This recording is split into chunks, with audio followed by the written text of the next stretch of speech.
오늘 이제 일제시대로 들어왔어요. 지난 시간에 우리가 일제시대 이전에 세계 정세를 쫙 봤습니다. 지난 시간에 본 내용은 42쪽하고 42쪽, 그 다음에 43쪽까지 내용이야. 43쪽 그림을 한번 보세요. 여러분들이 필기하면서 따라왔던 그 내용이 43쪽 아래에 쭉 나와 있죠. 보여요? 보여 안 보여? 제국주의의 충돌로 일어난 게 1차 대전이었다. 기억나죠? 1차 대전 이후에 세계적인 공황이 불어닥쳤다. 공황 이후에 공황을 타개하는 방식을 놓고 선진국과 선진 자본주의 제국과 후진국이 충돌했다. 이게 바로 뭐냐? 이게 제2차 세계대전이다. 알겠어요? 이런 과정들. 그 앞에 잠깐 돌아가 보면 다시 42페이지로 와보세요. 제1차 세계대전 연합국 대 동맹국. 기억나죠? 지난 시간에 다 했던 거니까. 그 다음에 1919년 파리 강화회의. 보여요? 42페이지로 왔어요. 42페이지. 42페이지. 그 다음에 대공황, 세계 경제 대공황, 공황 이후에 1차 대전, 2차 대전.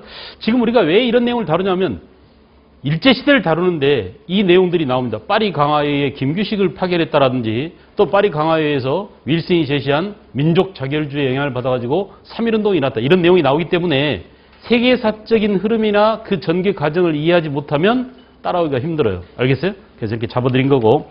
그 다음에 43페이지 넘어가면 중국의 역사가 쭉 나왔죠. 중국의 역사. 신해혁명, 중화민국의 수립, 그 다음에 5.4운동. 동그라미 하세요.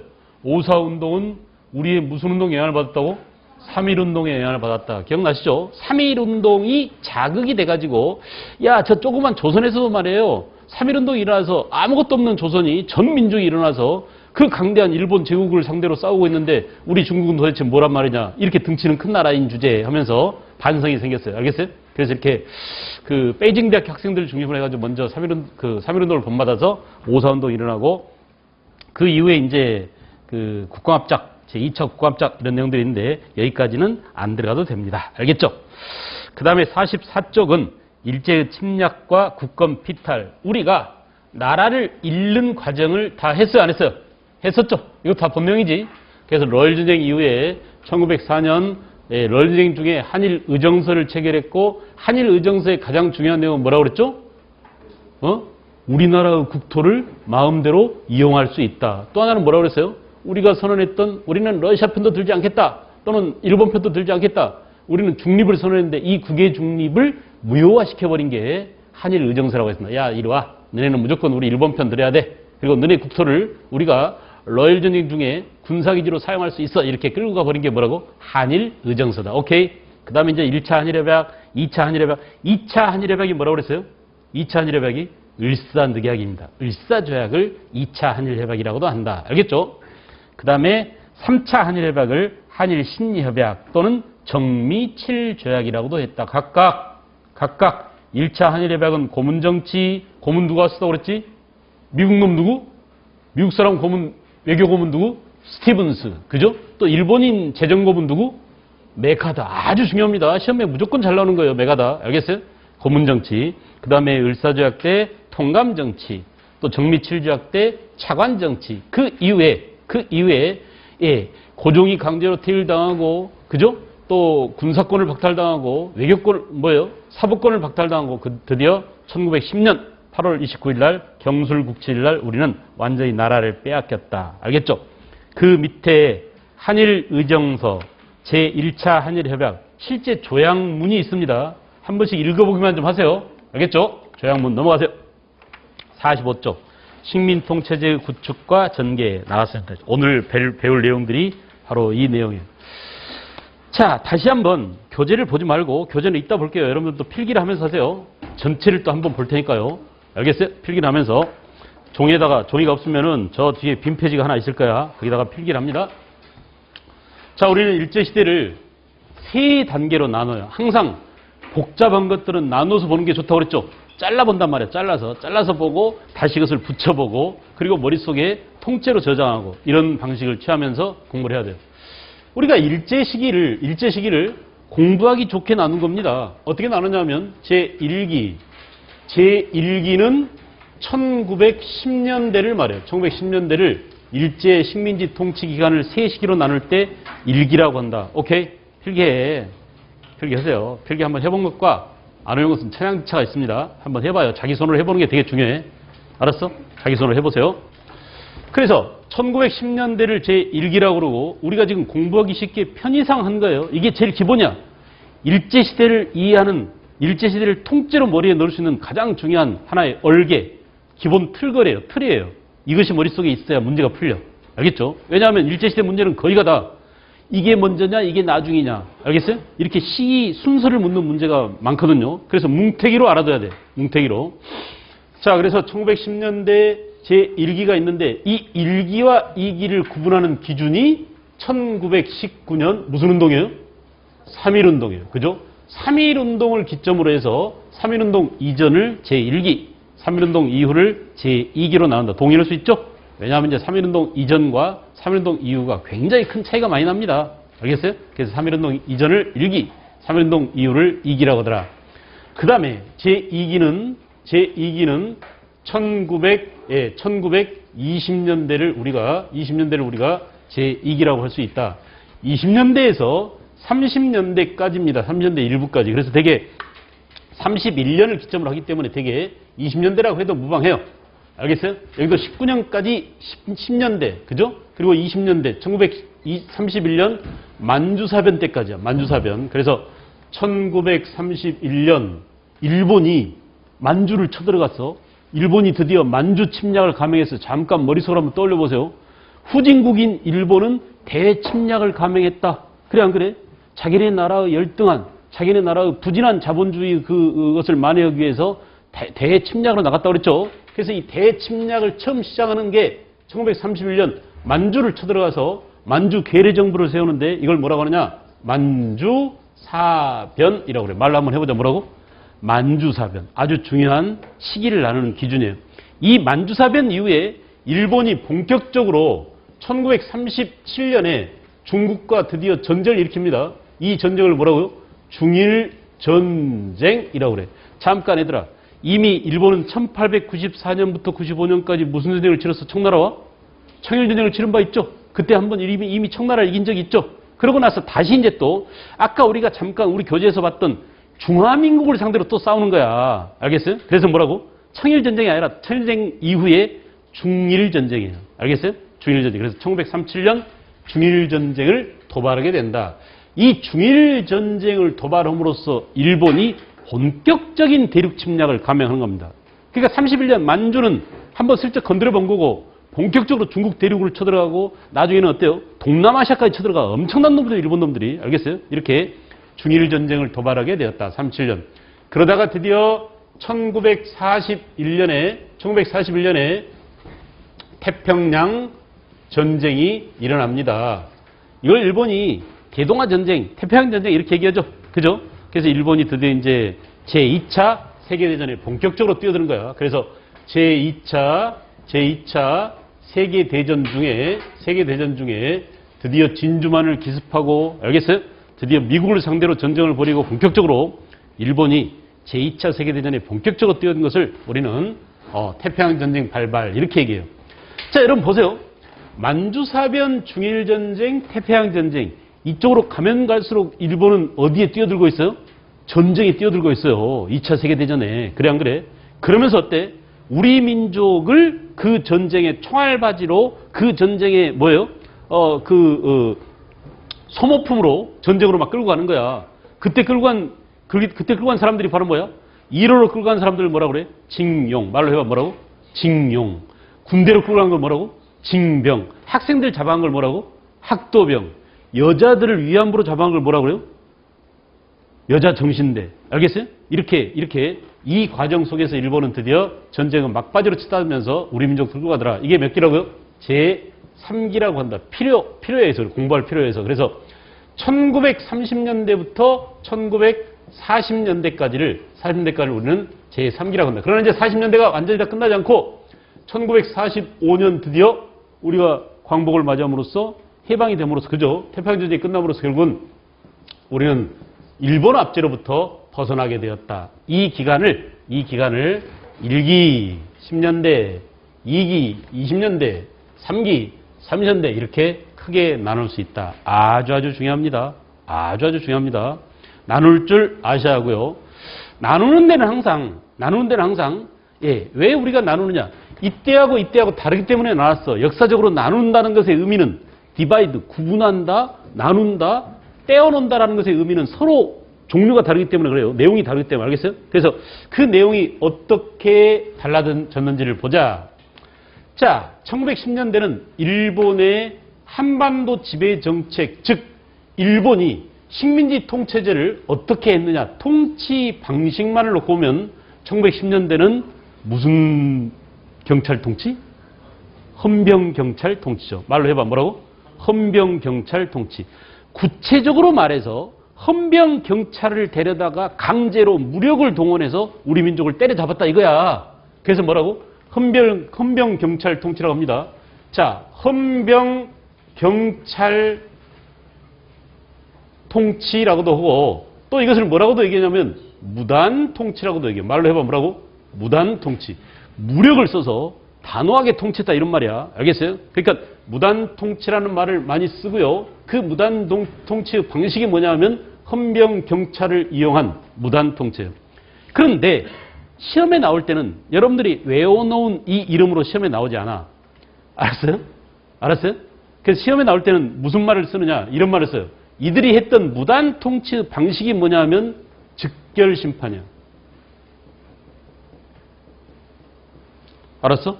즉결심판. 그래서 즉결심판. 헌병 경찰이 범죄를 저지르거나 하면은 바로 잡아다가 그 자리에서 벌을 줄 수 있습니다.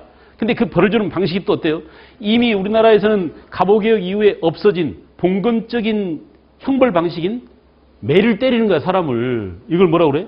태형이라고 그래, 태형. 그러니까 즉결심판이라든지 태형이라든지 이런 말이 나오면 아, 이건 1910년대에만 있었던 거다라는 것을 의미한다 이거야. 알았어요? 이때가 아니라 20대는 이런 말이 없어져. 근데 10년대는 즉결심판, 태형, 헌병경찰 통치 이런 것들을 이런 말들을 쓸 수 있다 이거야. 알았어요? 아주 문제를 풀 수 있는 중요한 팁이야. 이 말이 나오면 무조건 몇 년대라고? 10년대란 걸 알아도 그럼 문제가 풀린다니까. 알았어요? 헌병경찰 통치 때만 있었던 그런 내용입니다. 알겠죠? 나머지 더 자세한 내용은 무단 통치에 대한 자세한 내용은 이따가 우리가 교재 들어가서 또 하기로 하고요. 지금은 이렇게 크게 구분하는 것. 그 구분은 가장 핵심적인 팁이 뭐냐? 이런 것들을 알아두는 게 되게 중요해요. 알겠죠? 그러다가 이제 여러분 보세요. 1920년대가 되면은 3.1운동이라는 1919년 우리 민족의 거족적인 저항을 맞이하게 되죠. 그래 안 그래? 엄청난 그야말로 많은 사람들의 피 흘림의 대가로 만세 시위 대가로 일본은 결국은 우리 민족을 조선족들 진짜 무서운 놈들이구나 이 조선 사람들 매로 다스리면 즉결심판하거나 태형을 하거나 이렇게 마구 총칼로 위협하면은 알겠어요? 말을 잘 들을 줄 알았는데 이들이 드디어 10년간 견디다 참다 못해서 빵 터는 게 뭐라고? 3.1운동이구나. 알겠죠? 특히 이제 그 1910년대 헌병경찰 통치 때 볼 수 있었던 장면은 선생님이 교실에 들어올 때도 뭘 갖고 들어와? 칼을 차고 들어와. 생각해봐. 내가 수업으로 딱 들어오는데 야구방망이 하나 딱 들고 왔다. 기분 좋아요? 기분 더러워요? 기분 더러고 살벌할 겁니다. 공포 분위기일 거예요. 근데 교실에 선생님이 칼을 차고 들어왔어. 저러덕 하면서. 얼마나 공포스러울까요? 생각해보세요. 그게 언제적 얘기라고? 1910년대. 알겠죠? 그래서 제복을 입고 선생님들이 제복을 입고 칼을 차고 총칼로 위협하면서 우리를 다스리는 때가 10년대라면 그런 일본의 강압적인 통치에 엄청난 민족적 저항이 이루어지게 되고 이 저항에 결국은 일본이 무릎을 꿇습니다. 그래서 무력에 의한 통치보다는 이제 어떻게 한다? 살살 달래서 다스리자. 알겠어요? 신사적으로 해주마. 문화적으로 해주마. 때리지는 않을게. 알겠죠? 이렇게 그동안 없던 자유를 어느 정도 자유를 부여했어요. 이 말이 나오면 20년대야. 알겠어요? 그걸 우리가 뭐라고 하느냐? 이렇게 표현해. 부분적인 자유가 허용되었다라고 하는데 그 자유라는 게 뭐냐? 이 말이에요. 언론이야, 언론. 언론의 자유, 또 뭐? 출판의 자유, 집회의 자유, 또는 뭐? 결사의 자유. 이렇게 10년대에는 없었던 것들이 1920년대에 행해집니다. 알겠죠? 자, 또 하나는 뭐냐? 또 하나는 교육도 말이에요. 교육도 1910년대에 비해서 교육 기회가 더 확대됐어요. 그러니까 뭐 대학을 만들어 준다든지 지금 서울대학교 있잖아. 이 서울대학교 전신이 뭐였어? 일제시대에 만들었죠? 서울대학교 전신이 뭐야?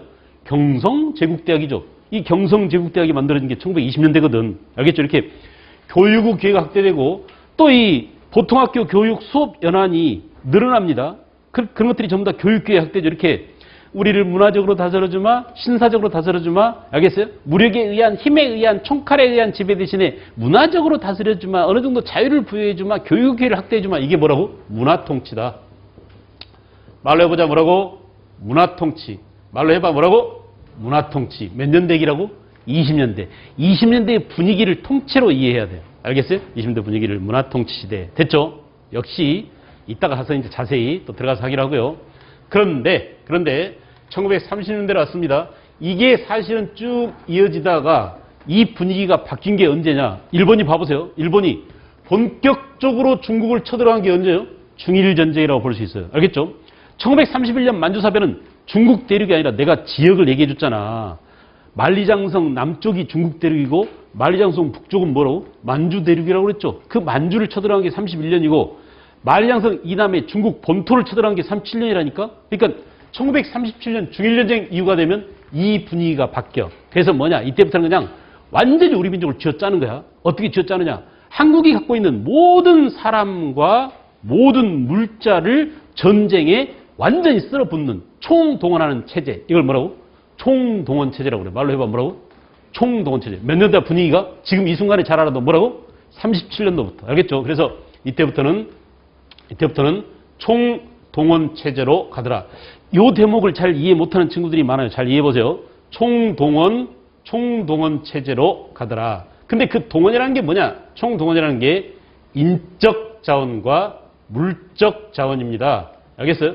인적 자원은 사람을 말하고 물적 자원은 물자를 말하는데 이때 이 인적 자원을 동원하기 위해서 나타난 게 바로 뭐예요? 징용이야. 말로 해보자 뭐라고요?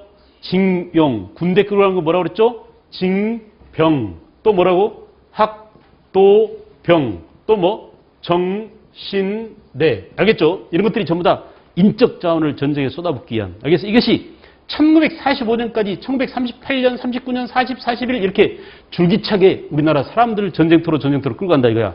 알겠어요? 알겠죠? 그런데 인적 자원뿐만 아닙니다. 물적 자원도 마찬가지로 물적 자원도.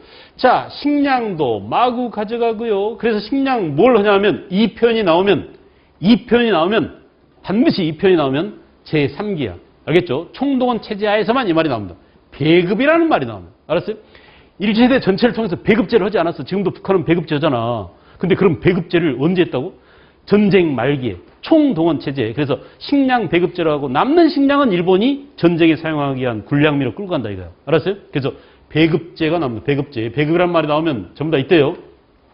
그 다음 또 뭐가 있으냐면은 공출이라는 이름으로 공출. 들어봤어요? 공출. 강제로 솥단지까지 가져오라고 그래요. 쇠붙이라는 쇠붙이는 집에 있는 쇠붙이는 다 가다가. 우리 이제 옛날에 조선시대나 선생님이 어렸을 때만 하더라도 되게 녹그릇을 많이 썼습니다. 안성 유기그릇 있죠? 그 구리로 만든 그릇. 이런 그릇으로 그 제사 지내거나 실제로 식사 밥 먹을 때도 그런 그릇을 많이 냈어요. 방자 유기그릇 해가지고. 그런 유기그릇이 전부 다 녹그릇으로 되어 있기 때문에 구리로 되어 있기 때문에 이 구리들을 전부 다 뭐예요? 폭탄 만드는 데 쓰기 위해서 전부 다 이 집에 있는 쇠붙이들을 끄집어내라고 그런 거야. 이걸 강제로 징발해내는 것을 뭐라고 그래? 공출이라고 그래. 그러므로 여러분 우리가 필요한 것은 뭐예요? 문제 풀 때 필요한 것은 뭐라고? 배급이라는 말이 나오거나 공출이라는 이 단어가 나오면 전부 다 언제야? 1937년 이후의 얘기입니다. 알겠죠? 그래서 이렇게 총동원 체제는 우리 민족을 전쟁에 마구마구 끌어들이거나 우리가 갖고 있는 모든 물자를 전쟁으로 마구마구 쏟아붓기 위한 전쟁터에 그런 것을 총동원 체제라고 하는데 그러려면 한국 사람들이 야 일본 놈들이 지금 전쟁하는데 우리가 왜 식량을 대야 되지? 일본 놈들이 전쟁하는데 우리가 왜 전쟁터로 나가야 되지? 일본 놈들이 전쟁하는데 왜 우리가 천황폐하를 위해서 우리가 피를 흘려야 되지? 라는 저항이 생기겠죠. 그러겠어요? 안 그러겠어요? 일본이 전쟁하는데 왜 조선 사람이 피를 흘려서 아까운 목숨값을 지불해야 되지? 이런 생각할 거 아니야. 그래서 일본 놈들이 착안한 게 뭐예요? 조선 사람의 정신 상태를 뜯어 고치는 거야. 야, 일본하고 우리는 하나야. 조선하고 일본은 하나야. 알겠어? 이렇게 우리 민족의 정신 상태를 일본인인 양, 우리가 일본인인 양, 일본과 우리는 하나인 양, 예, 착각하게 만드는 그걸 뭐라고 그러냐면 민족 말살 정책이라고 해요. 말로 한번 해보자. 뭐라고? 민족 말살 정책이야. 알겠죠? 자, 여러분 여기서 말하는 민족 말살이란 우리 민족을 그냥 시도 없이 다 죽여버렸다 이런 의미가 아니라 우리 민족이 갖고 있는 뭐예요? 우리 민족의 정신을 말살하겠다는 얘기입니다. 알겠어요? 그래서 마치 우리가 천황폐하가 다스리는 황국의 신민인 양, 알겠죠? 네, 황국 신민인 양 우리를 황국 신민화를 하기 위한, 또는 무슨 말을 하냐면 당신 이제 일본 놈들은 일본을 내지라고 그러고 우리를 조선 그랬어요. 내지와 조선이 하나다 이 말을 내선일체라고 그래요. 그러니까 이런 내선일체라든지 일본과 조선이 하나다 이거야. 일본과 조선이 하나다 이런 말이에요. 알겠죠? 황국 신민, 조선은 한국 천황폐하가 다스리는 나라의 신민이다라는 것입니다. 무슨 말 알겠죠? 이렇게 일본은 중일 전쟁을 치르고 제2차 세계대전에 뛰어들면서 우리 민족의 정신을 일본 놈처럼 만들어버린 다음에 마치 천황폐하를 위해서 죽는 게 굉장히 좋은 것인 양 우리 민족을 정신을 알겠어요? 한국인이다, 나는 조선이다 이런 정신을 말살시킨 다음에 전쟁터에 사람과 물자를 뽑아내기 위한 그런 정책을 바로 민족 말살 정책이라고 합니다. 몇 기? 3기. 오케이? 이게 구분이 돼야 돼. 알겠죠? 이게 구분이 돼야 돼요. 그래서 이제 고급 문제 같은 경우는 이 연도를 묻습니다. 징병제는 몇 년이냐? 징역은 몇 년이냐? 정신대는 몇 년부터냐? 이런 것들을 묻는데 되게 디테일하게 나와요. 근데 중급에서는 여기까지 안 나올 거야. 되게 크게 시기급을 하는 문제들이 많이 나옵니다. 알겠죠? 이렇게 일본이 우리 민족을 지배하는 통치 방식이 시기별로 머릿속으로 그려보세요. 제1기 10년대는 뭐라고? 무단정치. 20년대는 뭐라고? 문화통치. 30년대는 뭐라고? 민족 말살정치. 그 그림을, 밑그림을 이해할 줄 알면 되겠죠. 알겠죠? 그 다음 이제 두 번째입니다. 이게 정치적으로 우리 민족을 통치하는 통치 방식이었다면 그 다음에 경제적인 수탈이 있어. 경제. 자, 경제 수탈을 위해서 일본은 어떤 노력을 했었는가? 10년대, 20년대 각 시기별로 일본이 한국에서 빼앗아간 내용이 달라요. 알겠죠? 빼앗아간 내용이. 아주 중요하고도 중요합니다. 이것도 역시 1910년대는 주로 토지를 강탈해 갔는데 그 토지를 강탈해 가기 위해서 이 일본이 한 사업이 뭐냐면 토지 조사 사업이야. 말로 해볼까? 뭐라고? 토지 조사 사업. 몇 년대 얘기예요? 1910년대 얘기입니다. 알겠죠? 그래서 1911년 토지 조사령을 발표하고 토지 조사령을 발표한 다음에 우리나라 전체 토지의 40%의 농토를 일본 놈들이 강탈해 갔어요. 알겠죠? 우리나라 전체 토지의 전체 농토의 40%나 되는 토지를 일본 놈들이 강탈해 갔어요. 이걸 뭐라고? 토지조사 사업. 그래서 토지조사 사업뿐만 아니라 1910년대는 특히 1910년대는 산업 각 분야에 있어서 여러 산업에 있어서 산업 침탈이 자행되고 있었다. 산업 침탈. 외울 필요가 전혀 없습니다. 농업에서는 토지조사령이고, 그죠?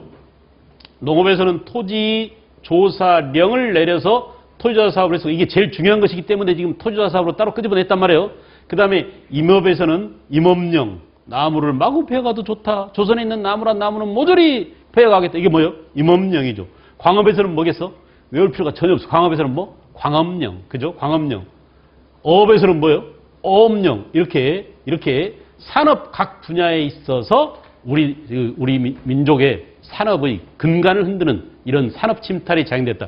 특히 시험에 잘 나온 거 하나만 더 하자. 자, 회사령이라고 있어서 들어봤냐? 회사령. 뭔지 알죠?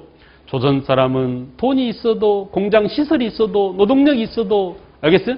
회사를 차릴 수가 없다. 조선이 회사를 차리고 싶거든 조선 총독부한테 허가를 얻어야 된다. 알겠어요? 그래서 회사령은 1910년대 회사령은 허가제를 도입했답니다. 허가제. 그래서 조선 사람이 회사를 차리는 것이 극히 어려웠어요. 알았어요? 극히 어려웠어요. 이미 이제 조선 후기가 되면 우리도 매뉴팩처 단계까지 옵니다. 공장제 기계공업까지는 못 오지만 공장제 수공업까지는 왔단 말이야. 이 공장제 수공업이 발달하면 마치 18세기 후반에 영국에서 일어난 산업혁명처럼 우리도 근대 자본주의로 갈 수 있는 공장제 기계공업으로 갈 수 있는데 우리도 이제 돈도 있어요. 기술도 있어요. 자본도 있어요. 회사 차릴게요. 회사 차릴 단계가 됐어요. 라고 허가 내주세요. 허가 안 내줘. 알겠죠? 그래서 우리의 근대화를 일본이 도와준 거야? 우리의 근대화를 막은 거야? 막았다 이거야. 우리의 근대화를 결정적으로 막은 게 바로 이런 부분들이에요. 알겠죠? 조선 후기에 우리는 나름대로 근대화를 위해서 또 그 산업화를 위해서 나름대로 박차를 가하고 있었는데 일본 놈들이 쳐들어와가지고 우리의 근대화가, 우리의 산업화가 일본 놈들의 이런 악랄한 법령 때문에 저지됐다라는 것을 꼭 기억할 것. 알겠죠? 이걸 뭉탱이로 10년대. 자, 문제가 어떻게 나올게요? 어떻게 나올게요? 요거 보여주고, 요거 보여주고. 이 당시 일본의 통치 방식 그러면 뭐야? 무단 통치다. 알겠어요? 거꾸로 무단 통치된 사실을 보여주고 이 당시 일본의 경제 수탈 내용이 뭐냐 그러면 요걸 찾아야 된다는 얘기야. 알았어? 그러니까 이게 전부 다 같은 10년대다라고 이렇게 뭉탱이를 알아두는 게 되게 중요합니다. 일제시대는. 역시 토지조사 사업도 내용을 또 자세히 하겠고요. 기타 이제 그 경제 수탈 내용을 이따 보기로 하고. 자, 그 다음에는 또 뭐냐, 그 다음에 1920년대가 되면 일본이 요걸 준비하기 위해서, 전쟁 준비를 하기 위해서 일본이 엄청난 공업화에 박차를 가해요. 일본이 공업화에 박차를 가하면 일본 내에서는 농민들을 잡아다가 막 공장에 일꾼으로 써. 그럼 농사가 제대로 되겠나 안 되겠나? 안 되겠죠. 일본에서 농업이 잘 안 돼요. 그러다 보니까 공장은 많이 돌아가는데 그 공장에서 일하는 사람들한테 쌀이 비싼 값으로 제공되겠어? 싼 값으로 제공되겠어? 쌀이 완전히 비싼 거야. 농사가 안 되니까. 그러니까 안 되겠다, 샹. 조선에서 마구마구 쌀을 가져가자라고 1910년대 토지조사과 함께 1920년대는 조선에서 쌀을 강탈해 가기 위한 정책을 펼쳤는데 이걸 뭐라고 그래? 산미 증식 계획이라고 해. 말로 해보자 뭐라고? 산미 증식 계획. 1920년대는 쌀을 산미라고 합니다. 산미 증식 계획을 단행했다. 알겠어요? 그래서 이 산미 증식 계획은 1920년대 시작해서 원래는 15년 계획으로 조선에서 생산된 쌀을 마구마구 일본으로 끌어갈 거야 라고 했어요. 근데 얼마나 많이 가져갔던지 나중에는 무슨 일이 생겼어? 너무 많이 가져가가지고 일본 쌀값이 막 폭락하는 거야. 그래서 일본 농민들이 아우성이야. 우리나라도 마찬가지죠 지금. 우리나라도 미국에서 캘리포니아산 쌀이라든지 중국산 싼 값의 쌀이 마구 들어오면 한반도에 있는 우리나라에 있는 농민들이 죽겠다고 아우성이죠. 그런 현상이 이 당시 일본에 나타났다니까. 조선에서 너무나 싼 쌀이 많이 들어가가지고 일본 농민들이 농사 지어봤자 우리는 뭐야 완전히 꽝이야 하면서 말이야 농민들이 반발이 심했어요. 그래서 일본은 하는 수 없이 산미 증식 계획을 1935년까지로 했던 35년까지로 했던 산미 증식 계획을 1933년에 중단했습니다. 이 사연을 물을 수 있어. 일본이 산미 증식 계획을 중단한 것은 조선 농민들의 거센 반발 때문이었다. 맞겠나 틀리겠나? 안 돼요. 말을 읽어보면 그럴듯하지만 내용은 그게 아니야. 알았어요? 일본이 산미 증식 계획을 중단한 것은 일본 농민의 반발 때문이었다. 알겠어요? 일본 농민을, 자국의 농민을 보호하기 위해서지 우리 농민들의 거센 소작쟁이 때문이다라고 하면 맞거니 옳거니 그렇게 했거니 하고 여기다가 답을 치면 안 돼. 틀린단 말이에요. 그래서 여기 속아 넘어가면 안 됩니다. 되게 중요해요. 알겠죠? 20년대 사연. 산미 증식 계획이죠. 산미 증식 계획. 그래서 1920년대 중요하고요. 또 하나 중요한 것은 뭐냐? 요 변화입니다. 10년대는 허가제였는데 20년대가 되면 일본이 이 허가제를 완화시켜줬어요. 부드럽게 해주는 정책을 씁니다. 여기랑 일맥상통하죠? 봐봐. 규식아, 봐봐. 이때는 말이야, 이때는 강압적으로 엄청 때리면서 찌르면서 총칼로 위협하면서 다스렸는데 부드러워졌잖아. 경제도 마찬가지, 경제도. 허가제를 뭘로 바꿨냐? 신고제로 바뀌었어요. 허가제는 일본이 허가 안 내주면 끝이에요. 근데 신고제는 뭐야? 허가하고 상관없죠. 알았어. 우리가 공장 하나 차릴 테니까 너네 그리 알으라고 신고만 하면 돼. 훨씬 쉬워졌죠. 그래서 신고제를 통해서 우리도 회사를 설립하는 게 회사 설립이 쉬워졌다. 용이해졌다. 알았어요? 회사 설립이 용이해졌다 그러면 여러분들 어려우니까 그냥 우리말로 합시다. 쉬워졌다. 쉬워지. 근데 이것도 사연이 있어. 이유가 뭐냐? 우리 조선 사람들더러 회사를 차리기 쉽게 해주려고 그랬을까요?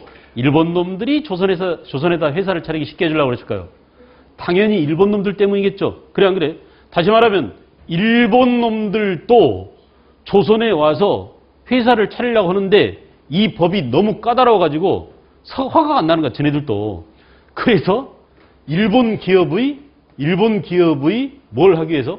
조선 진출을 위해서, 돕기 위해서 회사 설립을 쉽게 뭘로 바꿨다? 신고제로 바꿨다. 알겠나?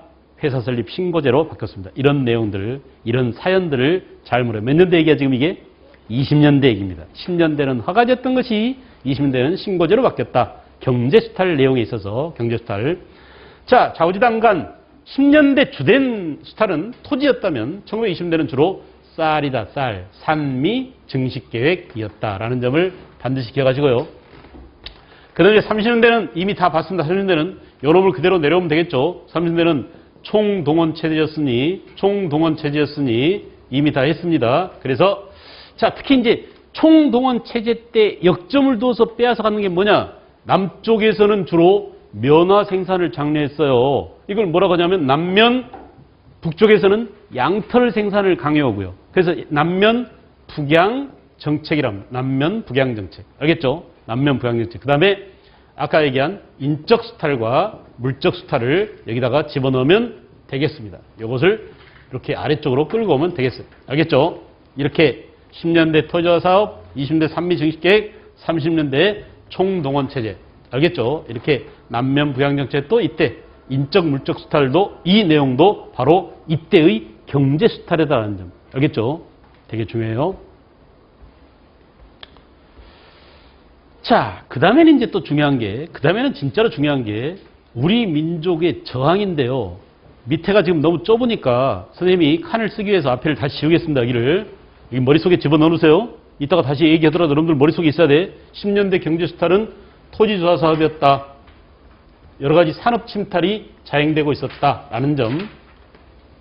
그 다음에 20년대는 산미 증식계획, 쌀 강탈 정책이었다. 기타 회사령이 완화돼서 허가제에서 신고제로 바뀌었다. 1920년대 얘기입니다. 20년대. 그 다음에 이제 30년대 이후에는 총동원체제, 인적 자원과 물적 자원에 대한 무자비한 마구잡이식 수탈이 자행되고 있었다. 30년대 이후 40년대까지 일제가 2차 대전에서 패망할 때까지 저질러진 일입니다. 자, 우리는 지금 뭘 봤냐? 일본으로부터 우리 힘없는 조선이 사정없이 지금 이 억압을 당하고 있는 그런 상황을 봤어요. 특히 정치적으로 강압적인 통치와 함께 경제적으로 마구잡이식 수탈이 자행되고 있었다. 그러면 우리 민족이 멍청하게 그냥 당하고만 뺏기고만 있었냐? 절대 아니죠. 우리 민족은 위대한 점 말이에요. 밟히고 어렵고 힘들면 반드시 그걸 극복해야 됩니다. 그래 안 그래? 여러분들은 어려서 잘 모르겠지만 IMF 때도 정말 힘들었어요. 우리나라 딴 나라 놈들이 우리나라 거의 사갈 기세로 왔었어. 깡드시라고 IMF 관리 감독관인가 있었는데 완전히 그냥 마치 식민지시대 총독처럼 행세를 했었습니다. 1997년 얘기예요. 알겠어요? 그런 상황에서 우리 민족이 어떻게 했어? 금 있는 거 막 다 끄집어냈죠. 이 집에 있는 돌반지 그냥 결혼반지 다 끄집어내가지고 야시장 나라가 진 빚 우리 개인들이 돈을 풀어서라도 이거 갚아버리자. 이렇게 우리는 어려운 국난을 극복할 줄 아는 그런 민족입니다. 자, 멀리 가보세요. 고구려 때도 수나라가 쳐들어왔을 때, 당나라가 쳐들어왔을 때, 그 100만 대군이 쳐들어왔을 때 어때? 우리 민족이 단결해서, 고구려 사람들이 단결해서 몰아냈어요. 무슨 말 알겠죠? 어려움을 겪을수록 힘들어지는 일이 생길수록 나라가 위태로울수록 오히려 힘을 발휘하는 그런 저력이 있는 민족이 바로 여러분이 살고 있는 우리 민족, 대한민국이 아닌가라는 생각이 들어요. 알겠어요? 그래서 일제시대도 마찬가지야. 시험에 잘 나오겠어, 안 나오겠어요? 어떻게 시기별로 일본의 경제 수탈과 일본의 통치 방식에 저항해서 우리 민족의 저항은 어떻게 단행되게 되었나?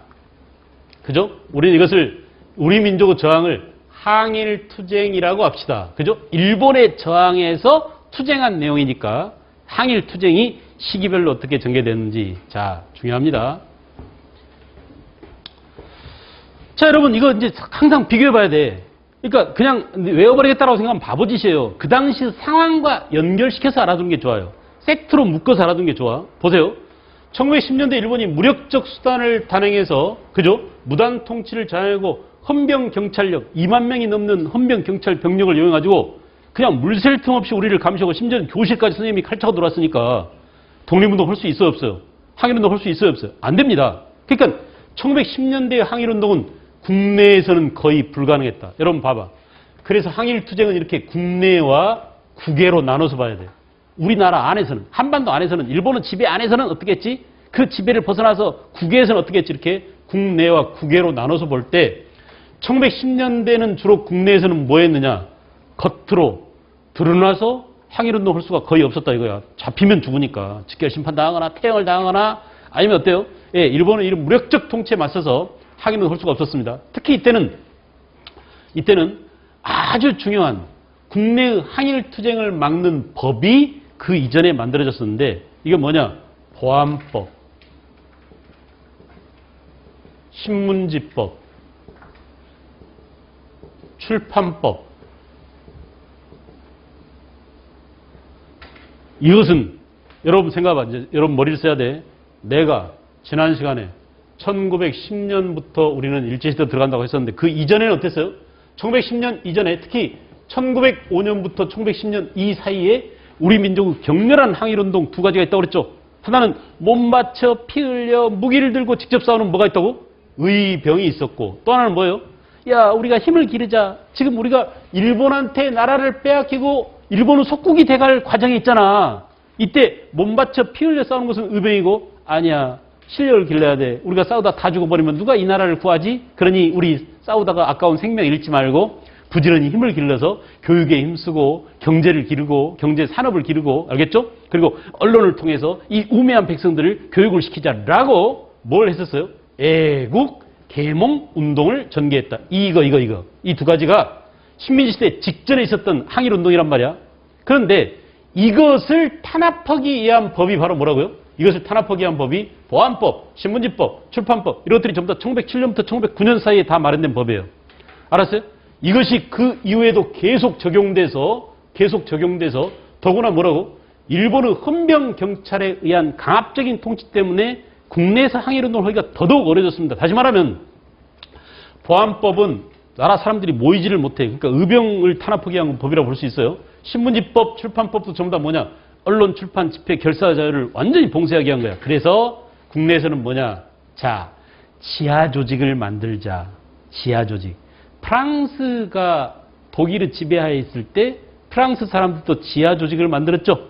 여러분이 아마 프랑스 영화를 봤는지 모르겠는데 그 프랑스의 지하 조직을 뭐라고 그래? 네?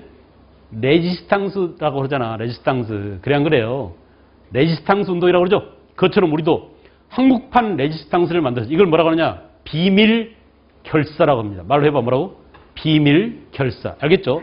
항일 일본에 저항하기 위해서 비밀 지하 조직을 만드는데 그 조직을 결사라고 하니까 비밀 결사를 만들었다. 이미 지난 시간에 하고 왔어.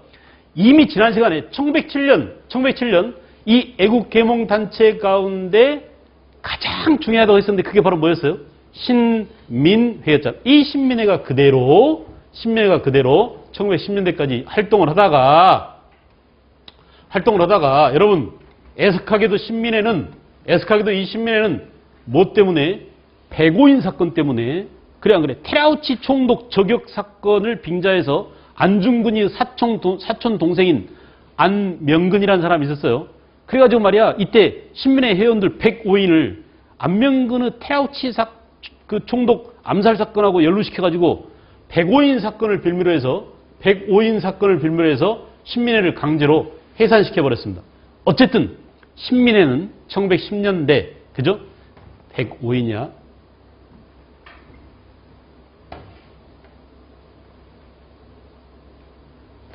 (1910년대) 105인 사건에 의해서 해산됐지만 가장 중요한 대표적인 항일 비밀 지하 조직이었고 그 밖에 이제 조선 국권 회복단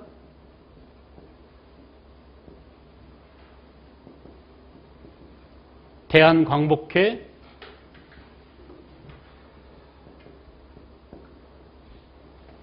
산직 장력에 아주 많은 단체들이 있습니다. 일일이 다 말할 수가 없을 정도로 많아요. 알겠어요? 그래서 이렇게 10년대는 중요한 게 뭐라고? 국내에서는 항일 지하조직, 비밀 결사를 만들어서 활약할 수밖에 없어요. 왜? 이놈들의 서슬퍼런 통치 때문에 숨어서 지하에서 독립운동을 위한 준비를 언더그라운드에서 뛸 수밖에 없었다. 알겠죠? 1910년대 국내 항일운동입니다. 됐어요? 1910년대. 그 다음에 이제 국외에서는 뭐냐? 1910년대. 야, 안 되겠다. 이거 보세요. 안 되겠다, 이거.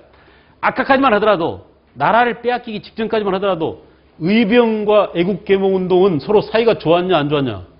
둘이 서로 사이가 좋았어요, 안 좋았어요? 서로를 욕했어요. 야, 이 새끼들아, 너네 그렇게 싸우다가 다 죽어.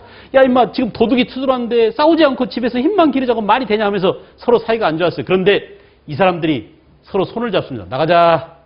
우리 서로 손을 잡고 일본 놈들 상대로 싸우자. 알겠죠? 그러기 위해서 이들이 뭘 만들었냐면 국외에다가 장기적으로 항일 독립운동을 할 수 있는 뭘 만들었어요? 독립운동 기지를 만들었어요. 국외에 독립운동 뭘 만들었다고? 베이스 캠프를 만들었다. 기지를 만들었다. 아주 중요합니다. 알겠죠? 그래서 1910년대 항일운동은 크게 방향이 두 가지야. 국내에서는 지하조직, 국외에서는 독립운동 기지를 만들었다라는 점. 오케이?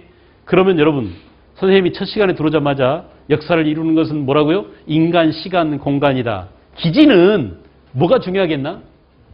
인간, 시간, 공간 가운데 뭐가 중요해서? 공간이 중요합니다. 어디에 있었냐 기지가 이게 중요하단 말이야. 그래 안 그래? 장소니까. 그래서 이 독립운동 기지는 주로 이렇게 세 군데에 있었어요. 세 군데. 자, 해보자. 다 배웠던 거니까. 서간도. 내가 서간도라고 하면은 여러분들은 다른 이름으로 얘기해 주세요. 다른 말로 뭐라고? 서간도를 다른 말로 뭐라고 그랬지? 남만주. 기억나세요? 남만주. 서간도가 남만주라고 그랬잖아요. 그래서 서간도, 즉 남만주에 있었던 독립운동 기지로서 삼원보가 있었다. 알겠죠? 우리가 지난 시간에 이회영 형제들 얘기했잖아. 그 이회영 형제들이 알겠어요? 국내에 있는 전 재산을 다 털어가지고 형제끼리 합의를 했어요. 우리 갖고 있는 모든 토지 다 팔아서 독립운동을 위해서 다 쏟아붓자라고 한 게 바로 뭐야? 삼원보입니다. 알겠죠? 예, 이 서간도에 있는 유하현이라는 하나의 현을, 농촌을 다 사버렸어요. 통째로. 그리고 거기에서 가난해가지고 독립운동을 위해서 또는 일본의 핍박을 피해서 넘어오는 우리 교민들을 다 모아가지고 공부도 시켜주고 군사훈련도 시키고 거기에서 뭐 했어요? 서간도에 삼원보라는 독립운동 기지를 두었다. 말로 해보자 뭐라고? 삼원보. 입에다 올려버려. 입술이 기억하게 하세요. 알겠죠? 서간도 뭐? 삼원보. 서간도 뭐? 삼원보. 독립운동 기지 가운데 대표적인, 알겠어요? 삼원보. 그 다음에 이제 서간도 삼원보와 함께 저 멀리 블라디보스톡에, 이 블라디보스톡이 있는 그 지역을 우리는 여러 차례 지금 얘기했습니다. 연해주라고 그랬죠. 연해주에 그 연해주에 있는 도시가 뭐라고요? 블라디보스톡에 예. 신안촌이라는 독립운동 기지가 있었다. 다시 하겠어요. 서간도에는 삼원보, 예, 그 연해주에는 신안촌, 그죠? 그리고 예, 저 멀리 밀산, 러시아와 중국 국경 지방에 있는 예, 이 밀산에는 밀산부 한흥동이라는 그런 기지가 있었습니다. 이렇게 세 가지 유명한 기지들이 있었다. 알겠죠? 기타 이제 가장 먼저 우리나라 사람들이 건너간 곳이 북간도였어. 북간도를 다른 말로 뭐라고 그랬나? 동간도라고 했잖아. 동간도. 그래 안 그래? 그래서 이 북간도는 그 유명한 도시가 아주 독립운동가들이 활동을 많이 했던 용정입니다. 용정. 알겠어요? 또는 뭐 왕청, 석현 이런 여러 도시들이 있는데 여기에 이 북간도야말로 홍범도가 이끈 대한독립군이 알겠어요? 그 봉오동 전투를 승리로 이끈 그곳이자 역시 김자진, 그죠? 또 홍범도가 이끈 군대들이 청산리 대첩에 승리를 거둔 그 지역이 바로 북간도 지역이란 말이에요. 이렇게 여러 독립운동 기지가 있었다. 끝. 1910년대는 뭐라고? 독립운동 기지. 다시 우리가 이것을 지도로 보자면 잠시 지도로 보겠습니다. 다시 지도로 보겠어요. 여기가 연해주에 있는 게 뭐라고요? 신안촌이 여기에 있었다. 오케이. 독립운동 기지 가운데. 그 다음에 여기가 북간도입니다. 여기가 북간도는 여기죠. 그래서 이 북간도에 있는 도시 지명들이 중요해요. 용정이라든지 길림이라든지 왕청이라든지 석현이라든지 이런 지역이 전부 다 북간도에 있었던 도시 자체가 하나의 독립운동 기지들이었어요. 가장 우리 민족이 먼저 건너가고 가장 우리 민족이 많이 활약했던 독립군들이 가장 많이 활약했던 지역이 어디냐 그러면 북간도라고 해야 돼. 그리고 여기가 뭐라고? 서간도에는 뭐가 있다고? 삼원보가 있었다. 서간도 삼원보. 알겠죠? 서간도 삼원보. 그리고 이미 여기 상하이에 뭐가 있었어요? 신안청년단이 있었습니다. 신안청년단. 이것도 독립운동의 기지라고 볼 수 있죠? 내가 지난 시간에 잠시 언급했었는데 이 신안청년단 소속 김규식이 1차 대전이 끝난 파리 강화위에 특사로 파견됐었죠. 우리 독립을 탄원하기 위해서. 그죠? 그래서 이렇게 신한청년단이 있었다. 알겠어요? 위치를 확인해 두실 것. 여기까지 하고 좀 쉬었다가 그 이유를 또 하겠습니다.